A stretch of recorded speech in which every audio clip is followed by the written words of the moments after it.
एआईएडीएमके ने आज चेन्नई में जबरदस्त एहतजाजी मुजाहरा किया। पार्टी के कायदीन ने इल्जाम लगाया कि खुसूसी इंतखाबी फहरिस्त की असर नौ तैयारी के दौरान डीएमके हुकूमत की जानिब से संगीन बेज़ाब्तियाँ की गई। इस एहतजाज में पार्टी के कायदीन और कारकुनों ने शिरकत की। इस मौके पर पार्टी कायदीन ने इलेक्शन कमीशन से मुतालबा किया कि वो पूरे अमल की शफाफ और गैर जानिबदाराना तहकीकात करे।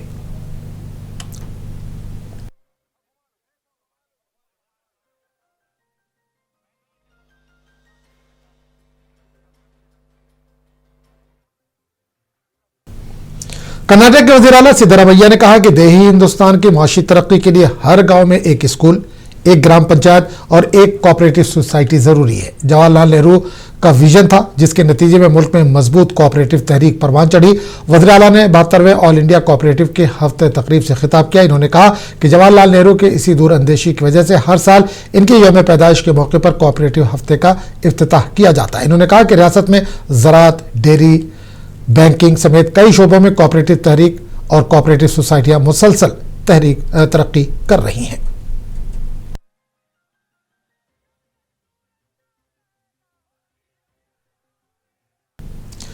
आंध्र प्रदेश के वजीर राम प्रसाद रेड्डी ने जिला नामाया के गालीवेडू मंडल में अन्नदाता सुखी भवा दूसरे मरहले के फंड की इजराई के प्रोग्राम में शिरकत की। इस मौके पर इन्होंने किसानों से बातचीत की और रियासती हुकूमत की जानिब से किए जाने वाले फलाही इकदाम से वाकिफ करवाए। इन्होंने कहा कि वज़ीर आला चंद्रबाबू नायडू के ज़ेर क़यादत मखलूत हुकूमत किसानों की तरक्की के लिए काम कर रही है।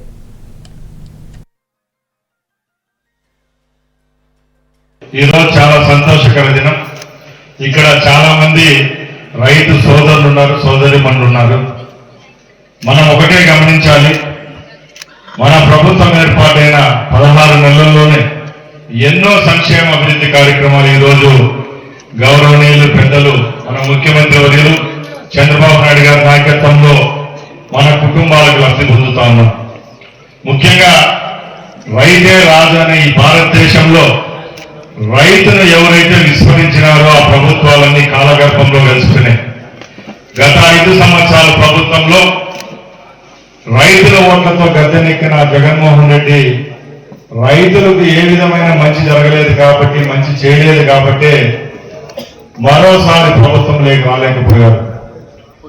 ఈ రోజు ఈ కూటమి ప్రభుత్వానికి ఇంత బ్రహ్మాండమైన మెజార్టీతో అధికారంలో కూర్చొని ముఖ్యంగా ఈ రాష్ట్రంలో ఉన్న ఎక్కువ జనాభా రైతులే కాబట్టి ఆ రైతులకు మంచి చేయాలన్న దృఢ నిశ్చయంతో అన్నదాత సుఖీభవ అనే నామకరణం చేసి ఎలక్షన్లకు ముందే రాష్ట్ర ప్రభుత్వంలో చంద్రబాబు నాయుడు గారు, కేంద్రంలో నరేంద్ర మోడీ గారు ఇద్దరు కలిపి రేపు మన ప్రభుత్వం ఏర్పాటైన తర్వాత రైతులకు మన ప్రభుత్వం ద్వారా మంచి చేయాలనే ఒక ఉన్నత లక్ష్యంతో ఏవైతే సూపర్ 6 పథకాలు ఇస్తామని చెప్పామో దాంట్లో భాగంగానే అన్నదాత సుఖీభవ అనే స్కీమ్ ఆ రోజే ఎలక్షన్ల ముందు చెప్పడం జరిగింది. ఎలక్షన్ల తర్వాత కూటమి ప్రభుత్వం అధికారంలోకి రావడం జరిగింది. మీ అందరికీ తెలుసు, చంద్రబాబు నాయుడు గారు ముఖ్యమంత్రి అయిన తర్వాత ఏవైతే సంక్షేమ పథకాలు చెప్పారో తూచా తప్పకుండా ఈ రాష్ట్రంలో ఉన్న ప్రజలకు అందిస్తామని చెప్పాము, చేసి చూపిస్తున్నాం. దానిలో భాగంగానే ఇక్కడ ఉన్న చాలా మంది మన నియోజకవర్గంలోనే ఉండే అవ్వాతాతలకైతేనే మన చెల్లెళ్ళు। रियासत कर्नाटक के बेंगलुरु कांग्रेस दफ्तर में साबिक वज़ीर-ए-आज़म इंदिरा गांधी की यौम पैदाइश के ज़िम्न में एक तकरीब मुनक्किद हुई। इस तकरीब में कर्नाटक के वज़ीर आला सिद्धरामैया, नायब वज़ीर आला DK शिवकुमार और कांग्रेस के दीगर कायदीन ने शिरकत की। इस मौके पर बेंगलुरु के साबिक मेयर मुमताज़ बेगम को इंदिरा गांधी अवार्ड दिया गया और साबिक वज़ीर-ए-आज़म इंदिरा गांधी के 108वीं सालगिरह मनाने वाले तमाम अरकान को भी अवार्ड से सरफराज किया गया।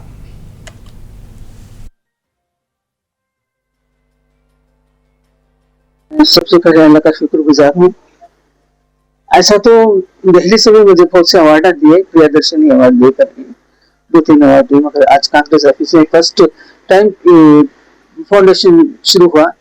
आपसे आइंदा से सबको देंगे बोल के सोचे, तो अब पहली दफा सबसे पहले मुझे फेलिसिटेट करे। मैं कांग्रेस के तमाम लीडरों की शुक्रगुजार हूँ और बेहद उनकी मम्मी में उसको अच्छी बात है। उनका विजन क्या है, पैसा डेवलप करना उनके सोचे नहीं मालूम।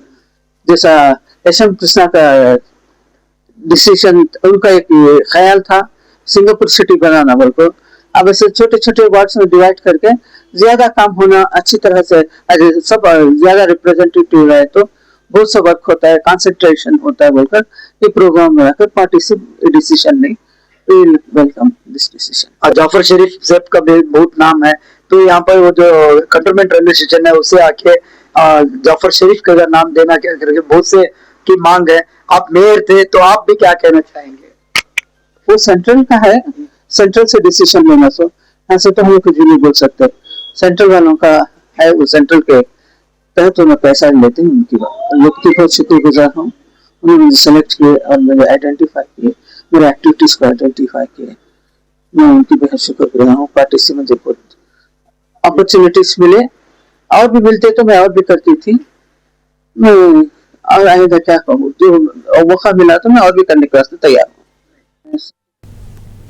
रियासत कर्नाटक वफ़ मशावरती कमेटी के चेयरमैन सैयद अली अल हुसैनी सज्जादा नशीन दरगाह हजरत ख्वाजा बंदा नवाज ने हुबली और गदक का दौरा किया। इस मौके पर इन्होंने मुंसिफ टीवी के नुमाइंदे अब्दुल रशीद से खुसूसी बातचीत करते हुए कहा कि वफ़ इमलाक के रजिस्ट्रेशन की तारीख का 5 दिसंबर तक है और रियासत भर में ये काम तेजी से जारी है। इन्होंने कहा कि अब तक 80% काम मुकम्मल हो चुका है, जबकि बेंगलुरु के कुछ इलाकों में रफ्तार सुस्त है, जिस पर खुसूसी तवज्जो दी जाएगी। उन्होंने अवाम, नौजवानों और कंप्यूटर माहिरीन से अपील की है कि उस अहम मिली काम में वक्फ बोर्ड की मदद के लिए आ गया है। इस मौके पर नीलगाह दरगाह शरीफ के सज्जादा नशीन Haider Badshah, Karnataka government chief whip Salim Ahmed और दीगर भी मौजूद थे।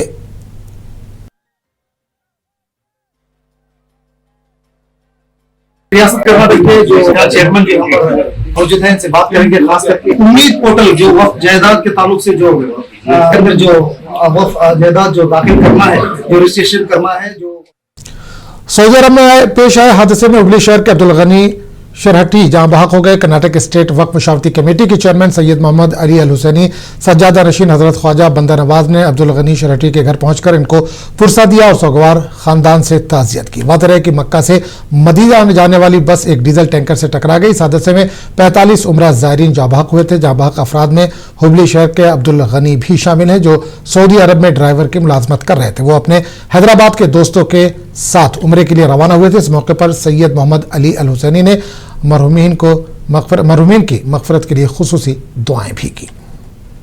कर्नाटक के जो चेयरमैन के मौजूद हैं, इनसे बात करेंगे खास करके उम्मीद पोर्टल जो वक्फ जायदाद के ताल्लुक से जो अंदर जो वक्फ जायदाद जो दाखिल करना है, जो रजिस्ट्रेशन करना है, जो इस पोर्टल के जरिए, तो वक्फ के जो चेयरमैन की निगरानी में कई बेदारी मुहिम चलाई गई थी और खासकर गुलबर्गा में कई प्रोग्राम भी किए गए थे। साहब ये बताइए, जो यहाँ पर रियासत में उसका क्या असर देखने को मिल रहा है? लोगों में अलग अलग एक तस्वीर है कि इससे नुकसान भी हो सकता है, फायदा भी हो सकता है, तो इसका ताल्लुक से सबसे पहले जो कानून आया उसके तहत पोर्टल का जो सुप्रीम कोर्ट से सख्त हिदायत दी गई थी इस्तेमाल करने, तो उसी हिदायत के कर्नाटका में अपनी तेजी से काम को आगे बढ़ाया है और सारे ओरिएंटेशन सेशंस भी दिए गए बोर्ड की जानब से डिस्ट्रिक्ट ऑफिस के जरिए। कर्नाटक के रायचूर, कोप्पल, विजयनगर, गुलबर्गा, बीदर और बेल्लारी अजला के 6 मज़ामीन के रिसोर्स टीचर और धारवाड़ डिवीजन के 6 अजला के रिसोर्स टीचर के लिए एक रोज़ा तरबियती वर्कशॉप का इनेकाद अमल में आया। इस मौके पर महकमा स्कूली तालीम के प्रिंसिपल सेक्रेटरी रश्मि महेश ने प्रोग्राम का इफ्तिताह किया। इन्होंने कहा कि इस बार कल्याण कर्नाटक के खित्ते में SSLC इम्तहानात के नताइज में बेहतरी लाने के लिए तमाम ज़रूरी इक़दाम किए जाने चाहिए। इस वर्कशॉप का बुनियादी मकसद है, इन्होंने कहा कि इस बार असातिज़ा को नताइज बेहतर बनाने के लिए स्कूल सतह पर काम करना होगा। इजलास की सदारत महकमा तालीम के धारवाड़ डिवीजन एडिशनल कमिश्नर ने की।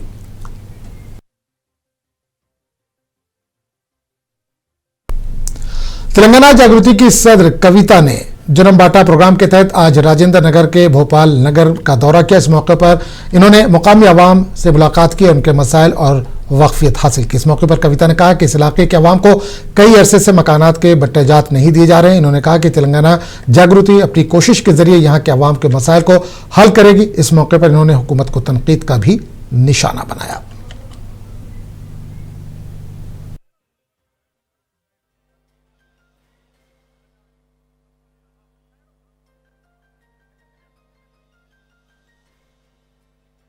तेलंगाना जागृति से जन्म बाटा प्रोग्राम लेके तेलंगाना के 33 डिस्ट्रिक्ट्स में हम लोग पूरा यात्रा कर रहे हैं। इस यात्रा में जहां जहां लोगों के जो भी मसाइल है उन मसाइलों को हुकूमत के नजर में लेके आके हुकूमत से डिमांड करके हुकूमत के ऊपर लड़ाई करके लोगों के मसाइल हल करने का कोशिश तेलंगाना जागृति कर रही है।